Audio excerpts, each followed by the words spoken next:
सोलापूर जिल्ह्याची वरदायिनी असलेल्या उजनी धरणातील पाणीसाठा 50% आला आहे। सध्या धरणात उपयुक्त पाणीसाठा 27 टीएमसी आहे।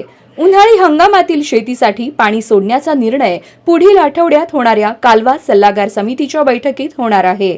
वरिष्ठ अधिकाऱ्यांच्या माहितीनुसार शेतकऱ्यांना 10 मार्च पासून पाणी सोडण्यात येणार आहे।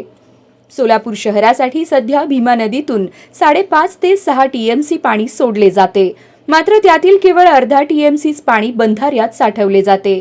शहरासाठी समांतर जलवाहिनी पूर्ण झाल्यानंतर नदीतून पाणी सोडणे थांबवले जाणार आहे। यामुळे शेतकऱ्यांना एक अतिरिक्त आवर्तन मिळण्याची शक्यता आहे। यंदा 3 वर्षांनंतर पहिल्यांदाच फेब्रुवारी अखेरीस उजनी धरणातील पाणीसाठा समाधानकारक आहे। त्यामुळे गतवर्षीच्या तुलनेत जिल्ह्यात भीषण पाणी टंचाई निर्माण होण्याची शक्यता कमी झाली आहे। 10 मार्च नंतर शेतीसाठी पाणी सोडण्यात येणार असल्याने शेतकऱ्यांना मोठा दिलासा मिळणार आहे। उन्हाची तीव्रता पाहता पाण्याचे अचूक नियोजन करणे आवश्यक असून अपव्यय टाळण्यासाठी पुढील आठवड्यात कालवा सल्लागार समितीच्या बैठकीत अंतिम निर्णय घेतला जाणार आहे।